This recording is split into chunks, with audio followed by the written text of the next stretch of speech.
ادارہ مارز وجود میں آیا تھا اقوام متحدہ، اس کا مقصد کیا تھا کہ روئے زمین پر قتل عام نہ ہو، ظلم نہ ہو، ظلم کے پہاڑ نہ ٹوٹے جائیں، بچوں کے اوپر ظلم، کیا وہ بزرگوں کا قتل عام نہیں ہوتا، کیا اسکولوں کے اوپر بمباری نہیں ہوتی، کیا ہاسپٹل کے اوپر بمباری نہیں ہوتی، کیا بے گناہ شہریوں کو نہیں مارا جاتا، کیا اس کے علاوہ کون سا ایسا ظلم و ستم ہے جو آج یہود نے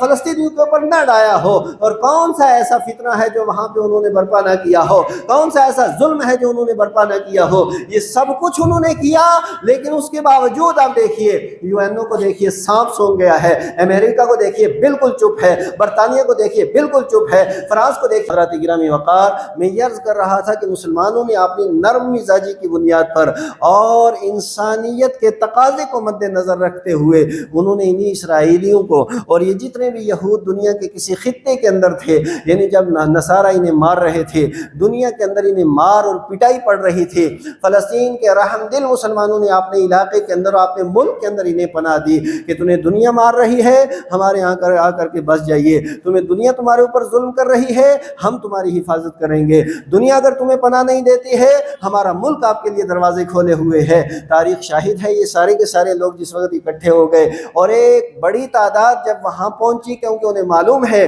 کہ مشرق و مغرب کے اندر یعنی آج جو حقوق انسانیت کا علم بلند کیے ہوئے ہیں، یہ تو مار رہے تھے یہودیوں کو، یہ تو کاٹ رہے تھے یہودیوں کو، یہ تو تباہ و برباد کر رہے تھے یہودیوں کو، یہ تو یہودیوں کو اپنے علاقے کے اندر بسنے نہیں دے رہے تھے، اس وقت اگر ان کو پناہ دی تھی تو مسلمانوں نے دی تھی، فلسطین کے مسلمانوں نے دی تھی، اور ان کا آگے چل کر کے ان کا خمیازہ کیا انہیں بھگتنا پڑا۔ آخر جب بڑی تعداد ہو گئی تو انگریز اچھے طریقے سے یہ سمجھتے ہیں، اور جتنے بھی نصارہ ہیں وہ سمجھتے ہیں، جہاں یہودی وہاں فساد، جہاں یہودی وہاں تباہی، جہاں یہودی وہاں بربادی، جہاں یہودی وہاں سازش، جہاں یہودی ہوگا یہ کبھی انسان کا سگا نہیں ہو سکتا، یہ ہر ایک انسان کا ہمیشہ کے لیے دشمن رہے گا۔ اور دنیا جانتی ہے یہ بڑی چالاک قوم تو ہے۔ اب انہوں نے اس کے علاوہ بہت سے دوسری جنگ عظیم کے موقع پہ جس وقت انہوں نے برطانیہ کا ساتھ دیا، انگریزوں کا ساتھ دیا، انہوں نے اس کے سلے کے اندر مسلمانوں ہی کا ایک ملک دو ٹکڑوں میں تقسیم کیا اور ایک یہود کے حوالے کر دیا، اسرائیل انہوں نے نام رکھا، اور یعنی وہ لوگ کہ جو وہاں آ کر کے پناہ گزین اور جن کے اوپر مسلمانوں نے احسان کیا تھا،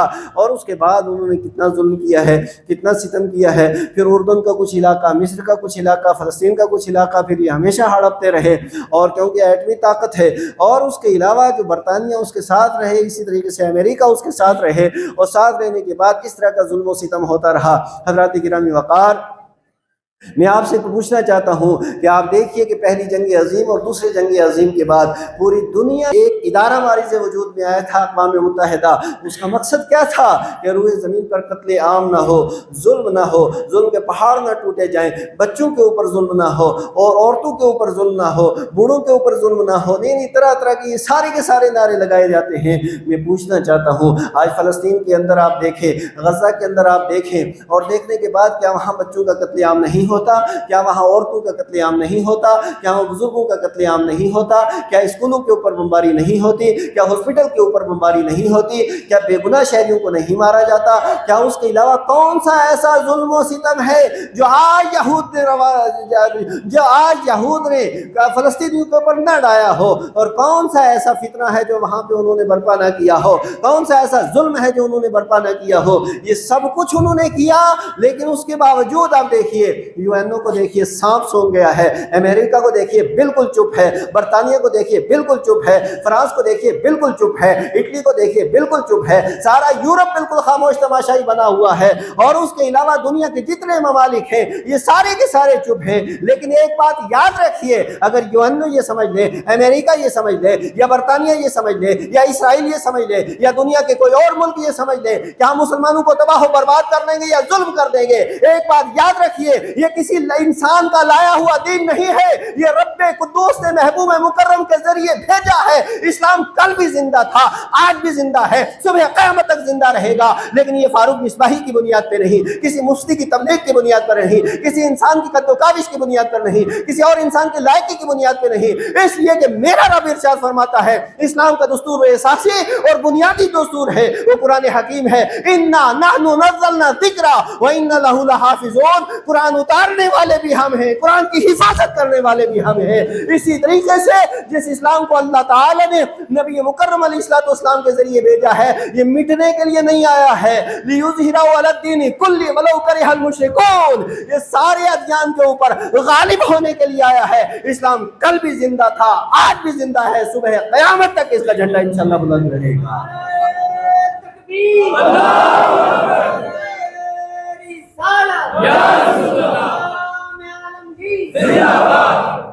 حضرات گرامی وقار، میں یہ بھی عرض کرتا چلوں، کوئی بات نہیں، یہ قربانیاں دینی پڑتی ہیں، اور یاد رکھیے جو لوگ شہید ہو چکے ہیں وہ تو کامیاب لوگ ہیں۔ شہادت سے بڑھ کر کے روئے زمین کے اوپر کوئی دوسری موت ہو ہی نہیں سکتی ہے، شہادت ہے مطلوب و مقصود مومن، نہ مال غنیمت نہ کشور کشائی، یہ وہ ہے شہادت۔ اور جام شہادت جو نوش کر چکا ہے، جو نوش کر چکا یا جو نوش کرے گا، اس کی فضیلت و عظمت کا عالم یہ ہے کہ اس کے خون کا قطرہ زمین پہ گرنے سے پہلے اللہ تعالیٰ اسے اپنا دیدار بھی کرواتا ہے، جنت کے دروازے بھی اس کے لیے کھول دیتا ہے۔ شہید کا تو بہت بڑا مقام اور بہت بڑا مرتبہ ہے، اور جامع شہادت جسے مل جائے اس سے زیادہ مقدر والا انسان روئے زمین کے اوپر کوئی نہیں ہو سکتا ہے۔ اور اللہ تعالیٰ کا انعام ہے اس قوم کے اوپر اور اس جماعت کے اوپر، انعم اللہ علیہ من النبیین والصدیقین والشہداء والصالحین، کہ اللہ تبارک و تعالیٰ انعام نبیوں کے اوپر، صدیقوں کے اوپر، اس کے بعد تیسری جماعت شہداء کی ہے،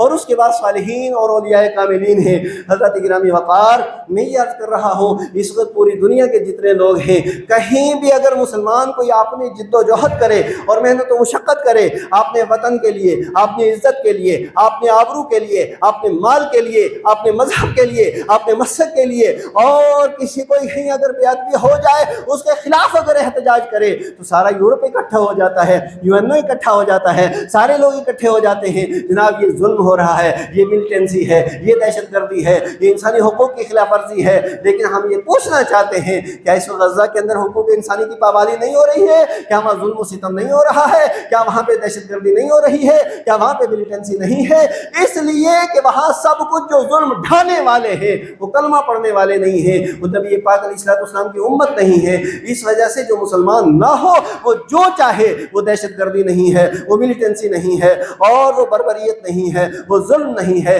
وہ جفا نہیں ہے، یہ جو چاہے وہ کر دے۔ لیکن ہم بھی کرتے ہیں تو ہو جاتے ہیں بدنام، وہ قتل بھی کرتے ہیں تو چرچا نہیں ہوتا۔ لیکن ایک بات میں آپ سے عرض کروں، میرا رب فرماتا ہے وَلَا تَهِنُوا وَلَا تَحْزَنُوا وَأَنْتُمُ الْأَعْلَوْنَ إِن كُنتُم مُؤْمِنِينَ، کہ نہ تم غم کھاؤ نہ سستی کرو، تمہیں گھبرانے کی کوئی ضرورت نہیں۔ خدا تعالیٰ بلندیاں بھی تمہیں عطا فرمائے گا، فتح و نصرت بھی تمہیں عطا فرمائے گا، صرف ایک شرط یہ ہے کہ تم سچے بچے محمد عربی صلی اللہ علیہ وسلم کے غلام وفا حضور کے غلام بن جاؤ اور سچے پکے مسلمان بن جاؤ، اللہ تعالیٰ فتح و نصرت ضرور عطا فرمائے گا۔ اللہ، یہ جتنے بھی ظالم و جابر اس طرح کے ہیں جو مسلمانوں کی عزت و آبرو کے ساتھ کھلواڑ کرنے والے ہیں، یا اللہ تو ان سب کو تباہ و برباد کر کے وہ صفی ہستی سے مٹا دے مولا۔